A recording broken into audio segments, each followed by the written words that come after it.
same path. So essentially, you can think of this as a 2-week later extension on their previous series. And what is Game 6 pick and ban's going to look like? It's going to be amazing. Obviously, the homework has been done throughout the split, but we see it constantly changing. These teams now understand that change, hopefully better than the other as they match up here in this best of 5. We see that, Cloud9 can come back in those late game series. It's going to be tough for Immortals. And this looks like Immortals want to pinch the Rek'Sai and first pick that away here because top lane is already being pinched by Cloud9. And Huni has such a versatile pool. This is lining up for a first pick Rek'Sai. If we've seen anything, the Karma and the Rumble are not surprising bans for Cloud9. Karma has been their most banned champion throughout the playoffs, and the Rumble has been banned all but one game against Huni, so not too many surprises on that side. Yeah, and Huni also has a 100% win rate on that Rumble when he's able to play. Actually, he's played about 6, I believe, in all of summer throughout that, and then when I hear about scrims, it's like you can't leave that open for him. It's going to be the Gnar and the Jhin on the side of Cloud9 as they see that Rek'Sai. So they will wait on the jungle, obviously. And the Jhin is a great pickup. Sneaky's been able to do so much with it. Yeah, and if we look at the priority of these champions from the playoffs, the Jhin is right at the top for Sneaky. The Sivir, actually, I feel like would be at the top for Immortals, and it's what they've had the most success with throughout the regular season. Yeah. And they're almost trapped into doing the Ashe against it right now if they want to bring CC from the bottom lane, which is something they've been trying to do ever since the latter half of the regular season. So that's something that Immortals is going to be picking into unless they have a pretty big departure from their strategy over the last couple weeks. Vlad left up. Not something we see very often, as well as the Echo. So already a lot of power brought here by Immortals into this game. Yeah, and the team that will leave the Vladimir up is typically Cloud9 because they favor that Cassiopeia so much for Jensen that they sometimes even blind pick it for him. And we saw that he was able to solo kill Bjergsen in that matchup in the finals in Game 1. And this is one of the things that's evolved throughout the playoffs. The last time these guys played in the semifinals, Cloud9 actually banned Vladimir in every single game of the series. But then in the finals, they left it open. It was first picked by TSM, and they picked the Cassiopeia into it. So do not be surprised if, even though they haven't picked it yet, if they go with the Cassiopeia on the final pick for Cloud9. And this may have been what Immortals were also going for with the Zac pick here from Cloud9. Pinch the jungle immediately, try to get him on that Zac, because that was the game that Meteos did falter on a little bit. I actually don't like Cloud9 picking Zac so early here. I think the Cassiopeia could have been a safe pick into the Vladimir, because this unlocks Wildturtle's Ezreal a lot better. He played it in the 5th game against CLG when he went off on it in Toronto, and Ezreal is very good against Zac. That's now 2 targets that can essentially avoid Zac with the Vladimir and the Ezreal, and I think Meteos is going to struggle to find the right things to Elastic Slingshot into. I think he picked it too early. A lot of the times, Immortals will kind of stump you on a pick ban phase, and you won't know what they come out with. But this time we see many champions that are usually on that ban list, and this team is scary from Immortals. It rounds out with the Cassiopeia you guys were talking about for the Cloud9. Yeah, and Jat, you said they may have picked the Zac a little too early. If you're going to pick the Cassiopeia and you know the Vladimir matchup, well, yeah, they maybe could have waited on that. Yeah, obviously if Meteos is just confident on Zac, we know that the jungle was pinched with the Gragas being banned and the Rek'Sai being first picked. So if he's not going to be going for Zac, he's probably going for Elise. So you can see why he was willing to pick it early, and you want to give Jensen as much flexibility as possible. But I'm actually pretty happy from a Immortal standpoint with the draft they've been able to put together. Yeah, but when I look at Cloud9's draft, it's a big question for me is how is Impact going to do on this Gnar? Because it has been his go-to champion. They first picked it for him many times, first round, and he has been an absolute monster. He's been, honestly, SKT Impact, we've been saying that. He's Cloud9 Impact right now. This guy, it's a new era for him, and he's redefining himself. And people haven't been able to figure out what to pick against his Gnar. In other regions, like if we watch Samsung versus KT, you saw QV play Kennen against it and crush. But when you see Kennen get played against Impact's Gnar, he just solo kills Seraph like 17 times. So he's been dominating on that champion. Absolutely amazing. We're going to be keeping an eye on the top lane as well. This series is going to be a close one. Let us know which way you think it's going to swing by tweeting us #IMTWin or #C9Win to show your support, and we'll tally those up and show them on screen as we get into game. Everybody's wondering about the top lane, but each lane here could carry the game for either team as we come into this matchup. Who will be the final qualifier going to Worlds for NA? We're going to find out here in this best of 5 series. Immortals versus Cloud9, and we are on the Rift. When I look at the compositions, immediately I look at the Immortals composition and think that Adrian, he's a big part of their CC here. and he has to be on point with his bindings in fights as well as his ultimates to possibly set up Huni for those team fights. It's a lot of backline dive with the Vladimir as well as having the Echo, so they're going to try to get onto Sneaky and blow up these low mobility carries. Yeah, the Bard is definitely something we haven't seen a lot of from Adrian. His champion pool has changed a lot as the season has progressed. He was the range support guy with the Soraka and the Janna earlier on, which was different than the 2015 version of Adrian, who was the engage guy. Yeah, the Leona and all of that stuff. He even played Morgana back when he was in Challenger as 10Q. And I think one of the biggest criticisms of Adrian is like, oh, small champion pool can't play very much, because when he does find his champions, he seems to focus on them. But what's interesting this year, his Taric was fantastic in Toronto, and now we're going to get to see what his Bard brings to the table. And like you said, it's a focal point of this composition, and he has to be able to land that CC.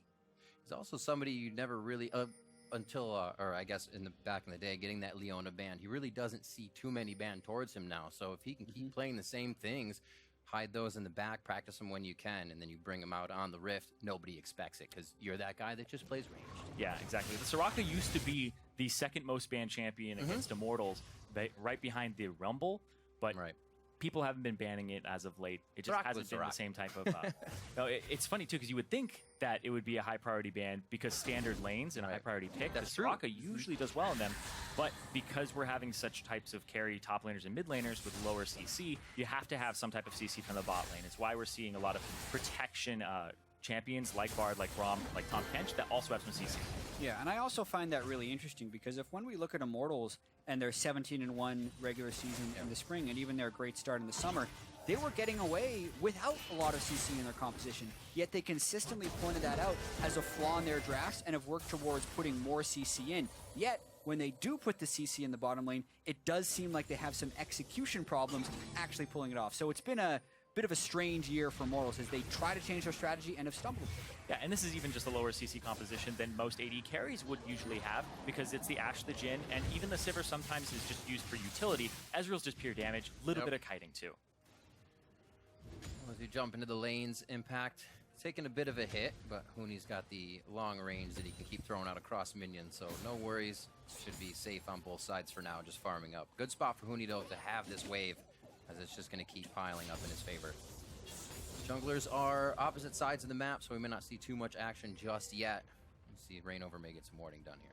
Yeah, Reingover's actually done a very interesting path. He started at his Grom, ran down to his red buff, and now has doubled back towards the top side. So it almost seems like he's there to aid Huni in case he gets ganked, because oftentimes if Huni's pushed up around 3.5 minutes is when you would expect a gank to arrive in that lane.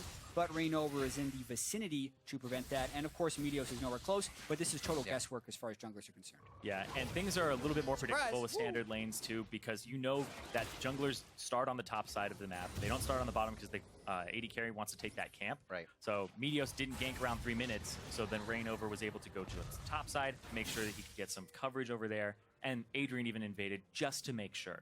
This choice in Zac as well does allow Jensen to get that blue buff, as Reingover would be giving it over to Pobelter, so he kind of keeps in pace with that. Not that Pobelter needs that much mana. Yeah, and also when we look at this top lane matchup, the biggest thing to point out is the jungle proximity percentage. This is the percentage of the time the jungler is within 2,000 units of the top laner. You can see more than double for Huni with Reingover, and that's actually a little bit lower than you would expect sometimes with the way Reingover would camp for Huni. But it just kind of goes to show that Impact has been having this performance without the help of Meteos. Very, very true. He said it was so easy to play alongside him. Just top die. And you don't have to worry about him. You don't gank for him, and he still gets kills. Yeah, he's really been almost like a luxury for the team since playoffs started, where, you don't have to put anything into him, and he's just paying it off. It's weird. It's a great performance from him. The things he's been able to do recently creates such a scramble for the opposing team. If he can get that lead, he understands, like, he may die in the side lane, but his pressure is actually useful. I don't know if Immortals is going to let that pressure go got to to gank waste, fast. though. He's on a ward, so C9's got to play retreat. Nice gank. Looks to go for Smoothie. He can still jump back to Sneaky here if he wants to. Actually goes for the flash out the heal as well from Sneaky. 2 summoner spells is critical for Reingover on that gank. It does cost him a decent amount of health, and he did reveal on the map, but that's actually a great gank for him. He needed to recall anyways because he hadn't shopped, and with 2 summoners down, that can apply a lot of pressure for that duo side. Exactly, especially a flash where you can just repeat gank that, use your own flash to end up closing that distance and almost guaranteeing a kill next time he visits. So this may pull Meteos' attention towards the bottom, which could be a little bit of a jungle map movement juke, where now maybe Reingover plays towards the top side because he gave advantage to his bottom already. You saw Meteos throw a quick ward in there, starting to get forward ones in. Gives him an idea of where Reingover is. We saw in their previous match with Zac that just one missed gank on Zac kind of threw the game in favor of Immortals there. He had 2 good ones, but just a hair away on a 3rd one, and it swings it. That was totally Jensen, though. I'm going to say that. Jensen missed so many skill shots in that one. Yeah, and you look at him now, he's level 5. That's around the time when Zac's ganks start to become a little bit threatening. Level 6, 7, and 9 are the other big breakpoints where he gets the big ganks off. And the fact that Reingover hasn't heavily counter-jungled Meteos or had successful ganks before that point does actually favor Cloud9 a little bit, because this is when Zac can look to kind of bring things back, so to speak, in a normal matchup, but he actually hasn't really fallen that far behind yet. Yep. Jensen able to keep CS up, 58 to 44. I won't see too much roaming from these mid laners just yet, though, as they keep each other pushed into their turrets. Impact has finally gotten to the other side of the river with his wave, so we'll see if he can do any damage to Huni, who is easily farming up. Pretty safe game overall. Nobody really wants to make the first move, it seems, here. But Reingover with the vision knowledge. Actually, lack of vision. Still just trying it, I should say. Yeah, look at the gap in wards for C9 on the bottom side of that map, and a lot of this is a continuation of Reingover's gank earlier. He got 2 summoners out of the bottom side. Therefore, Smoothie and Sneaky don't want to push up. Meteos doesn't want to visit a losing lane, so they just kind of abandon that side of the map. And Rek'Sai is spectacular at soloing the dragon. He gets a little bit of help from Adrian and Turtle because they're pushed up, and that's a great early advantage for Immortals. Yeah, and you can see that Meteos was trying to make something happen on the top side of the map, maybe if Huni plays a little too far forward, but Huni was aware of where he needed to be, and the Ocean Break falls into his hands, which is great for Echo because you're spending so much mana in these trades early on against a Gnar. Reingover as well, making quick work of all of his camps. Meteos gets a tunnel on his way in and out there. Gromp perfectly spawns as he void rushes in. And they're not too far behind each other. Pretty close, 36-32. Building up on their items here as Meteos is taking a little longer to go back and get that second purchase in. Cloud Drake is coming up next. And so far, the only pressure towards bottom was acted on as a dragon here for Immortals. They didn't go back at Sneaky and Smoothie for another gank just yet. Yeah, and we think about the top lane matchup so much between Impact and Huni. We've seen the jungle pressure on the bottom side, but the mid lane matchup in this game is really interesting to me as well, because Pobelter feels so confident on Vladimir. When you hear him talk about this pick, he usually thinks it's GG as soon as they get a lock in. He's amazing on it in team fights. But then you look at Jensen, who has probably equally as much confidence lately on Cassiopeia. Yeah, the 7-0 Pobelter. It's GG when he gets it a lot of the time. Jensen picked Cassiopeia into Bjergsen's Vladimir, and that was the only win C9 had in the finals. Then had to deal with Bjergsen's Cassiopeia and got crushed. So these are 2 players on champions they're very good at, and they're really isolated in that mid lane, which is super exciting. Hopefully we get a little action out of them too. Like you said, Pobelter going hard with that flash up means the play could be made, but the same from Jensen as we get a little bit down here. Scuffle around the Dragon Pit. Twin Fangs is going to push Pobelter out. Really bad. Oh, it should be easy on that one. No ignites for the mid laners. Yeah. Early pool there too. Making sure that he can't follow him. That's true. A few more flash and a poison tick could definitely take him out. It still puts him very low and in a bad position in this lane. Dragon's already down, so kind of fighting over scuttle control here, as well as possibly picking out some summoners. Nothing comes of it really.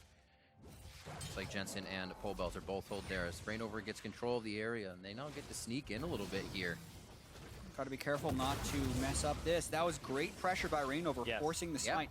Jensen may have wanted to stick around a little bit longer in lane, but he knows he's going to run out of mana right now. He even baits his recalls like, wait a minute, Pobelter shoved up. Now he has to lane with lower mana, and that's going to allow Pobelter to catch up. Exactly. Cassiopeia, it's a little bit free to actually CS with this because you get mana back when you last hit, but he has his tier and he wants to be able to just spam the spells out with a high frequency. The command has been given. Yeah. By High. Activate Jensen. It was extremely powerful for him last regional qualifier, that's for sure. Yeah, and that's a very interesting thing to note because Cloud9, since their inception, have always made Worlds, and if they make it this time, it's the first time they've done it without High. And you look at Immortals, and this is the team that was basically built to go to Worlds. For some reason, there's a curse all over the world on teams that do that. and they don't find themselves. Super teams just don't find themselves going. Another amazing split, and if that's number 2, it's crazy if they don't go. Yeah, going 33-3. Yeah, overall, right. Over the year in regular season, and then failing in playoffs twice and getting 3rd place. It could be one of the biggest flops that a team has seen in postseason in NA. Oh. Well, that's blocked by Smoothie. They are the final boss here. We'll see if they can put up that fight. Yeah. Good knockout in the top lane by Impact as bot lane, they get a little bit aggressive. We thought it would stay calm. Yeah, and to just combo off that Siren, high stakes for all of these teams. Like, yeah.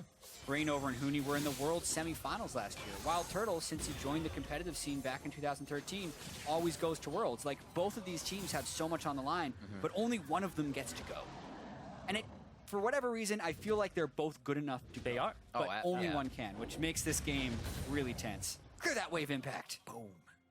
Very satisfying. Instantly gets him a good back there and forces Huni to have to use the ultimate to go back. Small advantages that are making Impact a little bit bigger. Got that CS lead. Huni can obviously still put up a huge fight as he comes in. He'll be right for sneaking on that back line and looking for Jensen. So the fights are going to be hectic with these divers.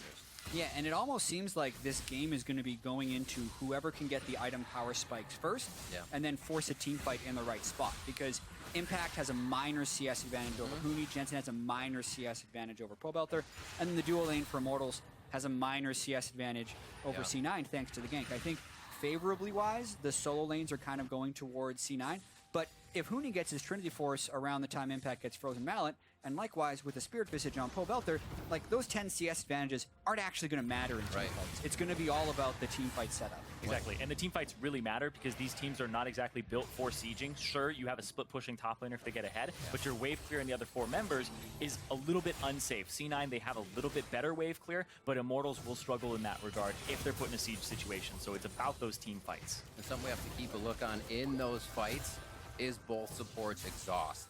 High damage from the mid laners. Huni as well in that top lane. What's the choice? You can't make the wrong move with that exhaust in that moment. It's going to be very, very tense for the supports as well. Keep an eye on everything as it comes around. Our only 12 minutes in on this one, and still 0 deaths. First blood, first turret still to come, so we're looking for that gold lead to actually pop out of nowhere. It doesn't look like anybody's setting up too much to make that happen. Reingover, however, is getting himself into Meteos' jungle.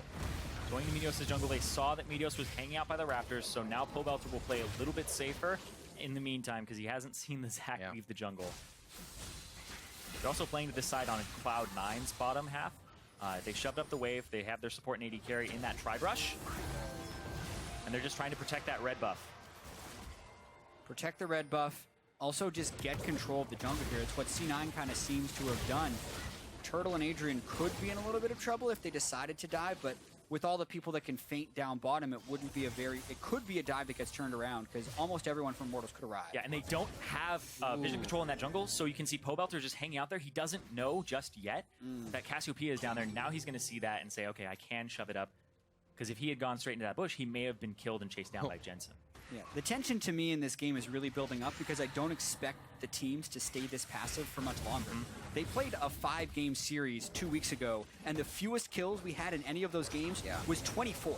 So I feel like the pace is going to increase pretty hectically pretty soon. And that's been Immortals' thing, too, is once the game gets out of hand, they just keep going. Whether they lost the fight, they try to win the next one, or if they won that fight, they're like, all right, this fight's going to be easier, and they keep doing that. It's that skirmish style. Once they find an advantage, they don't just sit on it. They try to push it out. And that's exactly what this is building to be. The later they go, the more damage they have. The one fight now means turrets after that, means much more after that since you're farther into the game.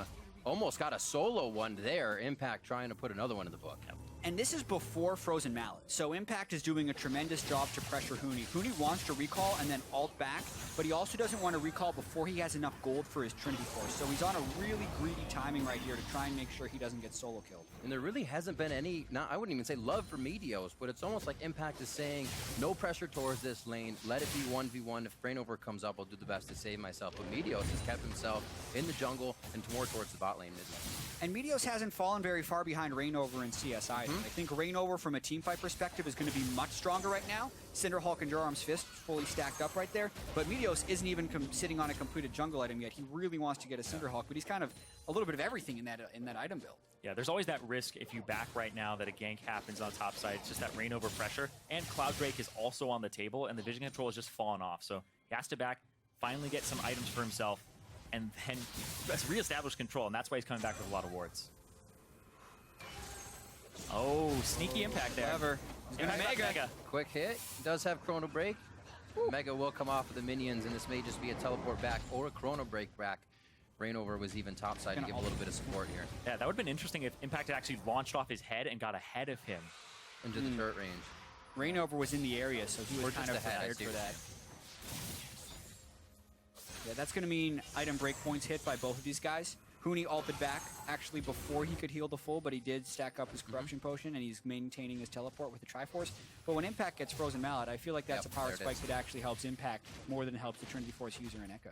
Yeah, that's very true. It ends up allowing him to chase you down the lane, so every time you push up past the middle point, you risk getting solo killed by the Gnar, whereas the Echo, it gives you that cooldown reduction so you can keep farming the wave with your double Qs, but other than that, it's mostly for killing the AD carry.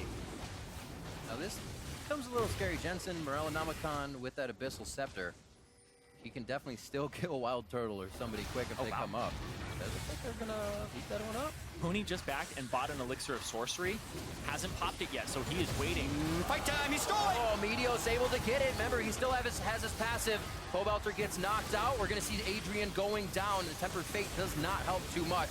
And they are on to Smoothie. Immortals now losing 2 more. Double kill coming in now for Sneaky. This is huge for Cloud9, and they are just able to rout Immortals. They push them back into the own side near their blue buff, and now they are on to Wildturtle. That's going to be the cleanup. It seemed like all of Immortals' ults just kind of did nothing to the C9 composition. It was such a strange setup because it almost looked like Immortals was just going to be gifted the Drake, and I think that put them That's what caught me into off guard. A false sense of security. But guess what? Meteos can fly across the screen, steals the Drake, and that itself was a distraction. And it almost felt like Immortals was distracted in that fight, whereas C9 was very focused. And that's going to be the first turret gold as well, going over to Cloud9, and it's just split between Meteos and Sneaky here. That's the explosion we were waiting for in this game. And now the question will be whether or not Immortals can recover from that, because in the past they just continue to go in, but that is such a massive team fight loss. Yeah, and let's see this again, because they pull it out, and then Immortals start walking through. It's already half HP. They think they're going to be gifted it, like you said, but it's right on the Scuttle Crab. They have full vision of this. Yeah, and I was expecting Huni to teleport in earlier. He was recalled and running back to base, yet it's Impact that beats him heavily to this. The Jhin ultimate gets a couple of shots off before the Bard ultimate hits. Adrian ends up falling, and then Pobelter only gets his ultimate on a small crew of people, so really, it's like Riv said, the Immortals ultimates didn't really amount to anything in this fight. Yeah, and in contrast, the Cloud9 ultimates were quite good. Sneaky ended up getting a kill with one of his, and then Smoothie's ultimate was across 2 to 3 people there, and one of them was Pobelter, so he was holding up the Vladimir from getting towards that back line. Spent a lot of that fight trying to figure out where the ults went. It seems like they just hit the void. Well, Huni didn't have his. That's right. Pobelter used his on a few people. Came back up. Rek'Sai doesn't really have a real ultimate, and Adrian's ultimate was used directly onto Sneaky. So, like, they used them, but they just weren't going to have a big impact. Well, this is what you talked about, Zyrene. Once it opens up, Immortals, whether they were on the winning or losing end, they're still going into fight as soon as they come back. They recognize an opening in mid and are able to break down that turret. That allows for more forward vision. His Impact here, creating his own pressure on the top side for the entirety of this 20 minutes. Gets the turret for himself. It gets turret for himself, and now Meteos actually looking towards the mid lane just to shove it back out and make sure that they can establish a little bit of control here. They bring their bottom lane as well. And it's a little bit of a siege situation here. Yeah, it's the only remaining outer turret for Immortals. C9 was able to take the top and the bottom, and since they still have some shove on the bottom side, it's natural that they move people up here and maybe try and get some wards in the jungle, but respect is given, they back away, it's time to buy some items. Yeah, and speaking of buying items, it's the Trinity Force as well for Wildturtle. So this composition will kill turrets quite quickly with the double Trinity Forces when they get to them. But it's, once again, low CC, no Iceborne Gauntlet here. So when you're in these team fights, you really have to make the CC you have count. Yeah, and that means not having the Bard ultimate just used to interrupt the Jhin ultimate after it does damage. It needs to be used to help initiate the fights and get in range so that Huni and Pobelter can set up. Yeah. That is one of the greatest synergies that we have with Bard, is the Echo parallel convergence. You just get the 2.5-second stun off of the Bard stasis, but that's never going to happen in the manner that Immortals played the last fight. But that's the typical use of the Bard ultimate, is to interrupt the Jhin, so Adrian is going to have to, first off, realize that he needs to use it onto somebody like Jensen and Sneaky simultaneously, but Cloud9 can avoid that, because I think that Smoothie is doing a great job of stalling the front line. Ooh, Reingover looking to do a little warding by himself. Always a dangerous proposition. He gets himself taken out as Cloud9 collapses immediately. This may be the pressure they need for mid. And Reingover, once again, he hasn't really been looking like himself since playoffs started. And this is maybe the start of something where there's playoffs Reingover, where there's a lot of pressure on him, and Immortals just haven't been able to deliver in that circumstance. Gorgeous CC chain by C9 right there, and they only burned the Zac ultimate, so they go straight to Baron. All right. This will delay, but will they continue on? If Baron's at 5k health, Immortals would have to go. Pobelter throws the Hemo Plague down. 3 members having to back off. Exhaust very early onto Pobelter. He's able to pull that off. Full damage now coming in from Immortals if they want to start attacking, and that scares C9 enough for them to pull off. Baron at 20 minutes is incredibly threatening and can take half of a team's health by himself. So when Immortals approach, they're very smart not to fully commit, knowing that C9's going to have Baron threat from the other side, and I think C9's smart to be back off without suffering any casualties. Overall, still a good exhaust from Smoothie as he tries to mitigate that Hemo Plague damage and make sure nobody falls to some extra Baron hits on the way out. 5-1 here as things have definitely started to heat up. Immortals looking for a lot more. Impact cleaning up a wave in the top side here as Huni might have a little bit of time to roam and help the team out. Exactly, and in 45 seconds that Infernal Drake spawns, and that's what everybody is setting up for now. Get your visions down. Get your visions down. Get your vision down. Get all your visions down. All your visions down.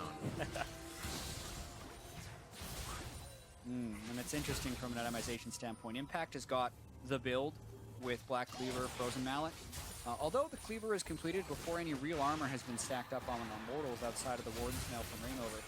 So the ideal for Cloud9 is if Impact could have turret threat while the Drake is being taken and then still arrive first.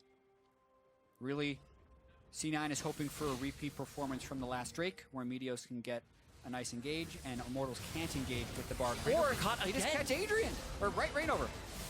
Very close. Woo. That's not good for Immortals. His ultimate's down as well, so he can't get to full health before this Drake is forced. We don't see it very often, but Immortals now having to use almost quite a few things in defense. Looks like they're a little hesitant to take away at this dragon. And this Drake is incredibly important for both teams. You really want this if you're Immortals, but it's also a Jhin and Cassiopeia with one TP right into the middle of everybody here from Huni, and Pobelter goes in. They're on Meteos right now, trying to get him out. Smoothie very low as he flashes out as well. Impact in the middle of the fight onto Huni. He chrono breaks back, and they're gonna have a double kill now for Impact as he Mega Nars out just before going down. Pobelter against the wall will have to pull to get out, but he goes down to the captive audience. And they're gonna be onto the Infernal. Cloud9 come up huge. And that looked like it was going to be Immortals' fight at the beginning. Huni with the TP right in the middle of everybody, and the damage came down from the Hemo Plague, but the CC from Cloud9 turned it around, and they played that reverse perfectly. They are just chaining their CC together so well and have such crisp team fighting right now. They're not allowing Immortals to lock them down for those final kills, and the turnarounds are just continually there. The Rylai's being completed on the Cassio, Impact being so fearless on Gnar. It's all working out for C9 right now. And Pobelter thinks he has the perfect flank. That ward goes down, TPs to it, throws down on three. Those are the 2 damage dealers. They get very low. Smoothie blocks the ultimate, and Sneaky and Smoothie get away where Jensen's now in a corner, and he doesn't have threat on him. Meteos covers the ground, and now Immortals are in full retreat. Yeah, and again, the Bard ultimate does go down onto the Jhin, but it's a one-shot off, and you're basically just trading ultimates at that point, so C9 can then continue the fight, and that is not what Reingover wants to see. Now 0-3 on the game. Going to be difficult. You obviously know this is the best of series. You still want to win each one, so with that in mind, there's that extra weight now on Immortals here to make this game 1 again in their favor, falling down 5,000 gold, and the dominoes keep falling. Every time Meteos can get in range, he's got somebody as well on those Zac hits, and they've only almost taken down Reingover 3 times. and you can see that Reingover right there flashes into the magical journey because he's just so scarred from if I die. You know, they've shown they have enough damage to take you down. Now the Baron started. They know this is happening. They chunked Reingover with the curtain call. Pobelter's not there. He's on the bottom. Impact is fighting 2v1 right now. Reingover's going to go down. Impact able to just soak up so much damage. Turtle in. He's got that Muramana finish. They're trying to put down the damage. Great shot from Huni and Wildturtle. And again, Cloud9 try to go for Baron, and this may just be them and their fate going away here for this game. This one was a little more painful, though, because they actually suffer casualties thanks to Wildturtle consistently DPSing on the backside of that fight. He had just transformed his Manamune into a Muramana, so he was hitting really hard. Yeah. And C9 really overestimate their strength going for that Baron. Yeah, Impact, it looked like he didn't expect that much damage to come through and ends up dropping when Huni comes back in again. This is a good call from C9 in theory because you see Pobelter on the bottom side of the map. You already chunked out Reingover and Adrian gets low. Then they all go onto Reingover and they really aren't paying too much attention to Wildturtle. Exactly, and after they get that kill, they either should have continued on to Wildturtle or just completely cooled off the Baron because they never actually dealt with the biggest threat that was in the fight, and that was Wildturtle. So Huni also was able to come from the top side and pick up another kill, and that actually keeps the game quite close.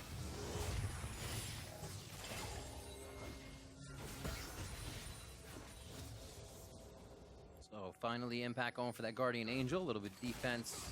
Aegis of the Legions being finished up here for a bit of that magic resistance, which is imperative against these Immortal teams. I always love to bring that AP to the table, and once again they have done so with the Vladimir and Echo composition. And looking to round that out with the Ezreal.